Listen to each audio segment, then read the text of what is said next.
Hey guys, welcome to Pearls of Eden. I hope that you all are having a beautiful day in the Lord. I've got something different for you all. I want to show you some clips from the infamous Deion Sanders as he shares some wisdom that he has learned throughout his years of being a professional football player on the field and off. And I just thought that it was just so awesome that I wanted to share with the people, my viewers. I am by no means a sports fan, but the Lord highlighted Deion Sanders to me maybe 2 or 3 years ago. And ever since then, I have followed him on and off, not because of who the man he is on the field, but because of the heart that he has for God. And so that has intrigued me to see the Lord's hand upon him and what he's going to do with him in this season. And I, for one, know that God has opened up this door for him. And no matter those who want to see him fall, they're not going to see him fall. They're going to see him shine, because the Lord prepares a table before your enemies, Deion Sanders. And get ready, because you are going to do more than succeed. You're going to knock it out of the park. And I'm here to cheer you on as your sister in Christ, and so many others, right? And so I wanted to just show you these clips that I've put together from his recent interview, because I think he makes some stellar, wise comments that anybody can glean from, but especially the youth. If you can dream it, if you can envision it, you can achieve it. You can have the confidence to believe. And one thing I love about Deion Sanders is his confidence. He knows who he is, and he doesn't let anyone dim his light. And so it should be for all children of God. So let's take a look at these clips, and I pray that they inspire you and encourage you. Let's check it out. Yesterday from the meet, the rest of the meet. We just chopped that up in a couple parts. It's gonna be posted now. I'm working with them on it. How many yours, man? Yes, sir.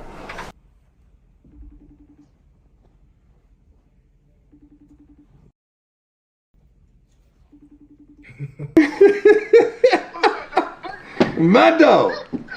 Hey, why every morning I come in here, I got to see your face down in the lobby, man, coming through. Every morning I got to see you. I see you every morning. Cause look where you at. Hey, let me tell you something, man. Everything you said, everything you told me, you didn't even tell me enough. It's beautiful. I love it. Everything you said about the people, the fans, the city, you was 100, my brother, and I appreciate your wisdom. Let me tell you something, Brian, bro. You know, I've been a lot of places, we all have, right?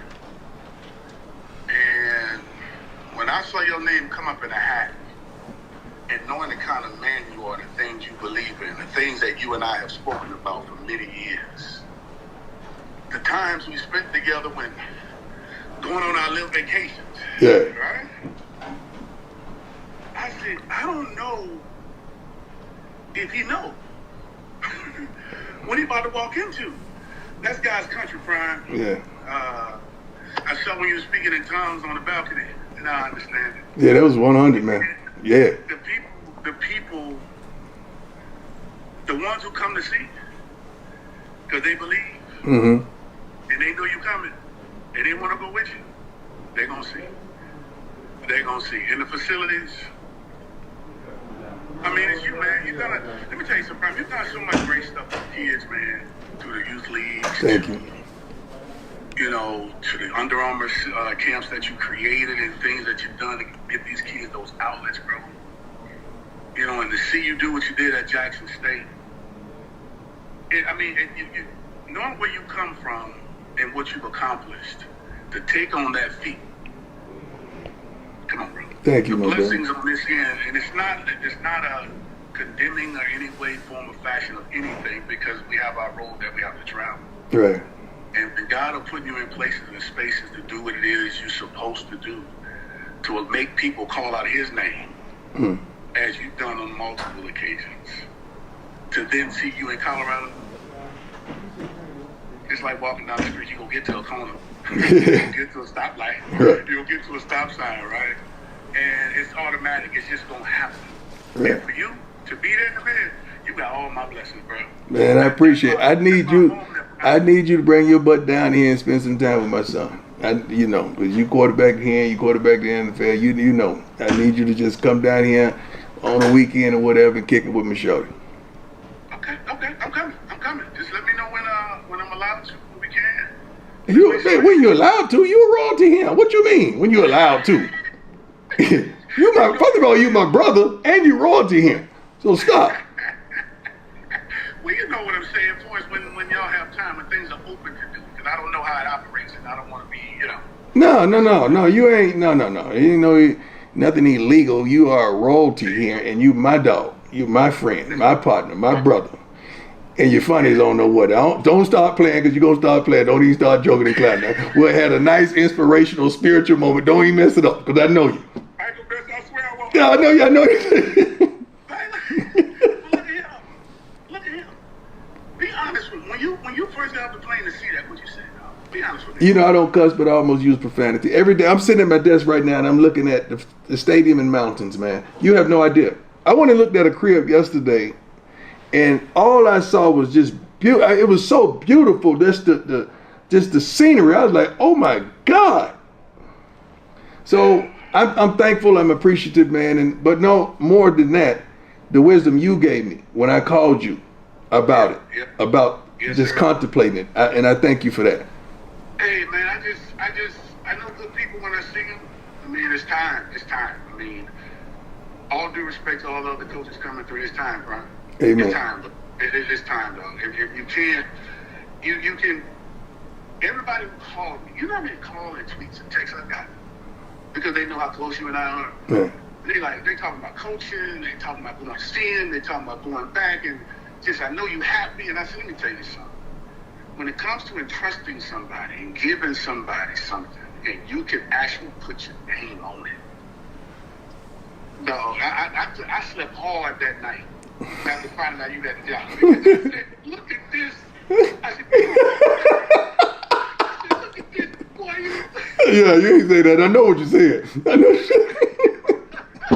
You know what I want to say, right? I'm like, come on, man. I didn't know how my emotions. I didn't know where to go with it, right? Because I'm like, there's 100 million people in the world get that job.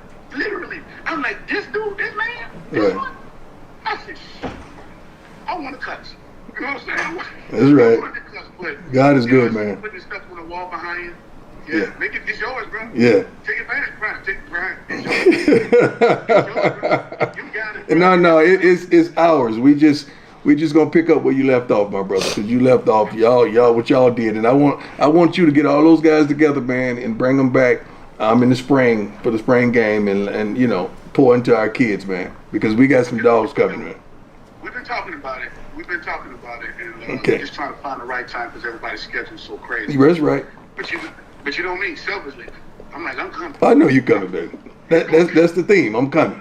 Yeah, that's the theme. I'm coming. You're gonna come, man. So, love you, man. Love you too, man. To you and Bucky. Mm-hmm. And all the other little rugrats you got going on. Man. With you, bro. Yeah. Hey, turn it out, dog. Amen. I appreciate you, my brother. God bless you, boy. All right, man. Later. Yeah. Love Shay Shay on the road with Coach Prime. You don't want to miss this one. All my life, been grinding all my life. Sacrifice, hustle paid the price.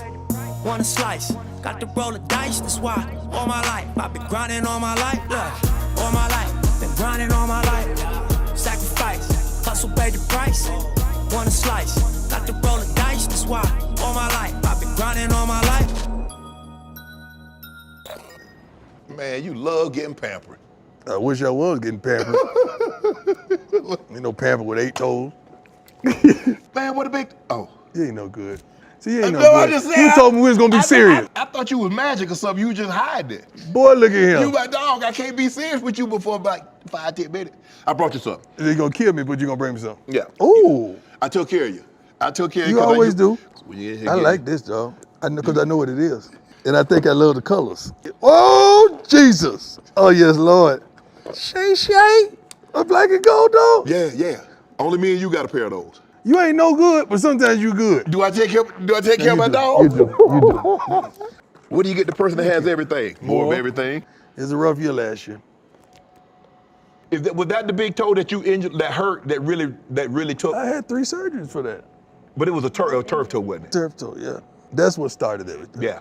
My brother had that same injury. Had surgery, didn't do anything, couldn't do anything. It might be the same. And they told me my foot has been dislocated for 18 years. So you do this every day? 2 or 3 times a day. I have to. 2 or 3 times a day? Yeah. It started hurting after a few hours. and I have to keep the blood circulating to get movement out of it. So Like I could make it through like 3/4 of a game, then after that I'm on meds and everything. I'm limping.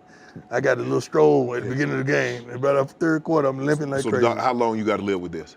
Forever. You don't I think think it's my new normal. I'm down to like 7 pills a day. Right. I was like 30-some pills a day. What? Yeah. The pain was that bad? Just all, you know, I'm on blood thinners and Right. everything. Oh, yeah. You So I use get a blood little thinners for the cut. rest of your life. Oh my God, I get Rest a of little your cut, life. it's over. You know, the first time I really let people really I know. openly see this. Let me ask you a question. What about that third toe? Did you think about that? Like, you know, y'all going and straighten it out while you there? No, it's just like that. I know, they but I'm gonna saying, straighten it out. did you want to straighten out? He chilling though. He leaning over. You know He what? mad You because the really- homie's gone. I mean, you probably weigh like a size 11, but you really 8 with that. If that toe was straight, that'll have a size and a half, at least 2 with that toe straight. Honestly, I'm a 12 on this side and I'm 11 on this side. So no more sandals for you, no flip flops for you, huh? Oh, my bad time. You know what I'm tired. You know what? Maybe they do a special With a flip flop straight and put face, it in. dog. With a straight face. With a straight face, dog. How you doing with a straight He ain't no good. He ain't no good. Who come to visit a man and just go at my toes? Because you know why? Because you already know if the shoe was on the other foot. Why you have to say the shoe? Oh, my bad. Boy. Why he ain't no good, man? Man, that's one thing about my homeboy. He gonna be 8 toes down for you. I mean, like, what's the saying with a 10? Oh, he ride hard. He 8 down for you. I'm glad you came to see your boy though. Man, you know I had to get up here and see It's you. your old stomping grounds right down the It street. is right down the road, man. Yeah, you ran that.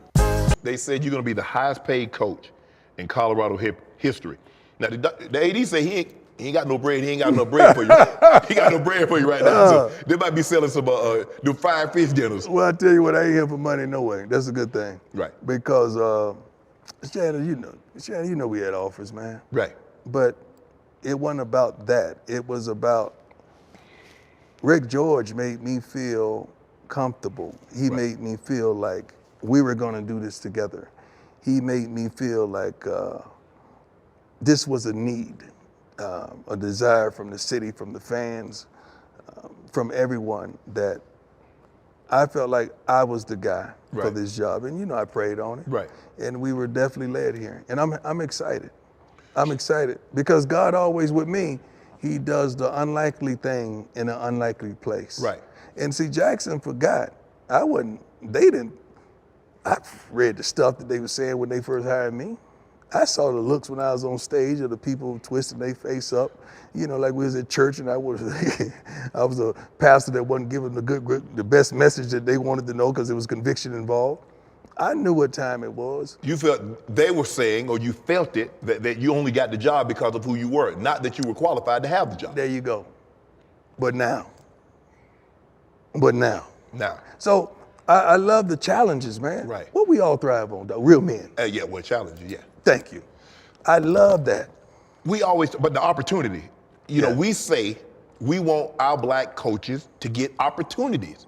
Well, when black coaches get opportunities, you can't then get mad at him for taking advantage of said opportunities. Mm-hmm. You being an HBCU coach, getting a Power 5 job, everybody should have stood up on their chairs and applauded. We're not built like that as a people, man. Why though? Why? We build to lift up and to tear down. Some of us are, and I applaud those and I praise those people. Right. And I understand those people. Right. Those are the people that are not narrow-minded, the people that want to make it to the next step, the people that want more, Right. the people that's willing to work for it, the people that's gonna grab somebody on their Mm-hmm. way up. But the others, they don't want that. They want to sit there with their bow and arrows and their guns and shoot you until you fall down.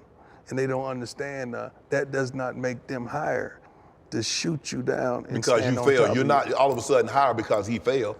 That don't make sense You to me. helped bring him down. True. And what we've always done, we've always helped bring people up. Yes. And I don't understand how people can't see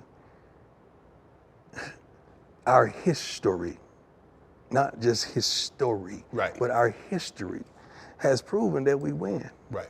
We're winners, man. And we gonna win. Yes. Now, in this part of the clip, he talks about how he first began in his journey of sports, football, baseball, all of it. He's going to jump into it and give you a little behind the scenes. But guys, don't worry. I'm going to put the link to the official video in the description box because you want to watch all of it. It's so good, okay? There was no one making $1 million. I was like, good Lord. And I'm going to the other position. DBs was one of the worst paid positions next to, I believe, the offensive lineman at that time. And it blew my mind. I remember dropping that list and sat down and I said, oh no. Right then I said, prime time. Now I came there in 85 with a Thunderbird with license plate that said prime time, 85 Thunderbird, and my mama worked her butt off to afford the payments.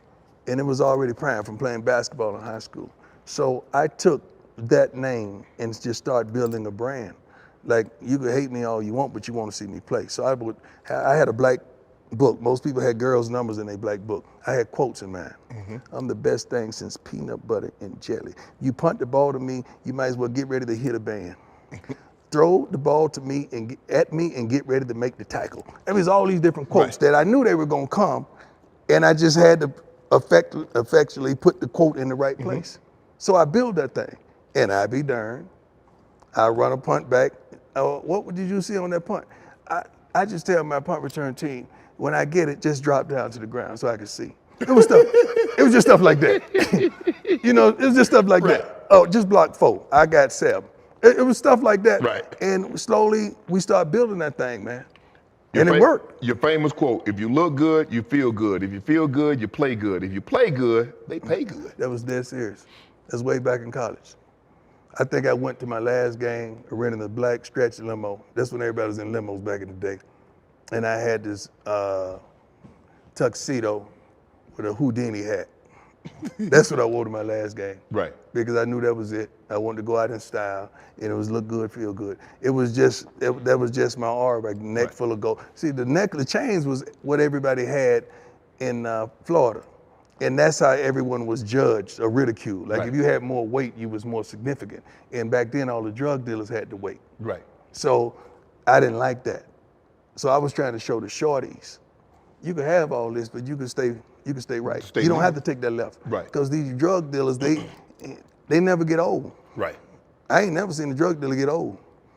You know where I came from. Right. You just gonna go to jail or you're gonna be dead. Right. Some type of way. So I was trying to emulate this in the correct fashion. That's where all the jury came from. How did you know your worth at such a young age? Because the Falcons offered you originally deal for $400,000. You rejected that, said, give me $11 million. Y'all settled 4 years, I think $4.5 million. How did you know? I believed in me. And then I had a agent at the time, Eugene Parker, was a youngster that wasn't no joke. And he had a master plan for me. He would always talk about this master plan. Another young brother that, guess what? I gave an opportunity to. That no one knew him. He wasn't on the map like that. Right. And guess what? He blew up. He blew up. Blew up. He did. Yeah, because he was an honest, good guy that I loved to life. Took a lot out of me when he passed away. Right. Because that was my man. He did every contract I ever had in my life, on the field as well as off the field, before he passed. What was your first purchase? Let me back up a little bit. Because you got to understand. Okay. Going into my junior year in the summer, I signed a Yankees contract. Right. So it was like the first NIL. So when you had some bread. I had $250,000 going into my senior year. Okay. So now you done got that contract, you got to pay for yourself to go to school. Yes. So the Yankees paid my tuition. Okay. And I was a walk-on. Okay. So I could stunt like no other. Because you couldn't challenge me. Right. So we get on the plane going somewhere. I got, I have on snakeskin was the thing back then. I had some snakeskin, some Louis, because you couldn't challenge where you get this from. Because I had played 6 weeks in the summer and made a ton of money. Right. And then I know I'm going to be a top 5 pick in the draft going into my senior year. So it was a lovely day. I had a crib on the golf course in Tallahassee, a condo, and I had my dorm room. So I was living. Yeah, you really living. But I bought coming out after my senior year, I bought a 5.60 SEC. And cut the top off, drop that thing, Big long, but that thing long. That thing like a limo. Yeah. And I brought a BMW M3. That was probably one of the dumbest buys, not because of BMW. I didn't know how to drive a stick, and I bought a stick. How you buy that? Just But that thing was nice. My brother had one. He brought one. He brought the M3. Ignorant. I was just ignorant. Didn't even know how to drive a stick, and I bought a stick. So I get in the car like, what's this?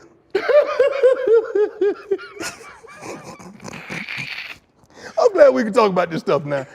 But that's ignorant. Yeah. So now I'm able to counsel young men on don't buy stupid stuff you purposes. don't No, need. yeah, don't even understand this stuff. Nobody questions your cover skills, but every time, oh, he ain't gonna tackle, just run the ball his way. You ain't never seen that. You ain't never seen it. Right. Now you know darn well, if folks would have been running through me left and right, I'd have been all over ESPN. Right. You ain't never seen that. Right. But when your game's so strong, they got to find something wrong. They find something, they nitpick. You. That's what they say about me.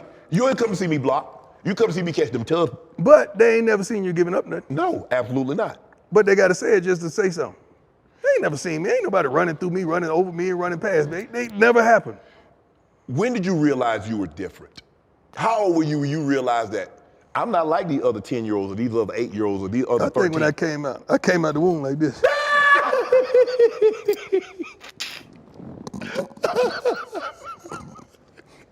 No, straight up, man. When I was a shorty, I had a gift, man. I had a gift. So you were always different. I always beat everybody. You could right? always run faster. You could always jump higher. You could always catch. But I had a work ethic. Right. Because I saw my mama working. Right. Working.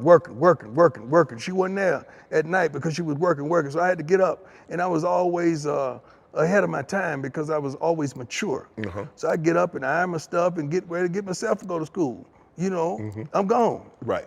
With my key up under the mat, so I'm gone, I'm out. Right. You know, that's when the neighbors looked out for each other back then. They Right. weren't trying to rape each other and foolish stuff that's done now. So I was always mature, but I had a work ethic because I saw her. And I wanted it, man. I never settled for mediocrity. Right. I never just wanted to be on the team. Right. I wanted to be the dominant guy Right. on the team. Right. And I knew it took work to make that happen. You never led the league in interceptions because people rarely challenge you. I mean, what was a game like for you? Because sometimes guys would, your uniform was just like you had put it on when you left the locker room. But you know, he had you. You know what I'm saying? Yeah. You know he had you. So I didn't even want you to look like you had me. Right. I remember I swung on one of my teammates because of that. But he got you? In San Francisco. No, okay. No. We were playing against the Saints. Okay. And we were playing two-man. I hate playing two-man. I don't like me. I don't need nobody. You only have over the top. I got mine. You got to jump in the trail. I got mine. Thank you. I got to jump in the trail position, so I got to jam and give him a couple steps, let him get out there. So the first play, guy got out there, ain't no safety on the top. So on film, what does it look like? It look like you got beat. I don't play that. I said, dog, look here. You need to do your job, man. Nah, don't worry about me. You stupid. No. Next play came. Dog, you need to do your job, man. Dude, I'll be there. Don't worry about me. I'm in the run the film back, coach. You see me? I'm 2 yards behind the man. Ain't nobody over top look like this guy's beat me. I don't play that. I don't even want him to look like he beat me on film. Don't worry about me. I got mine.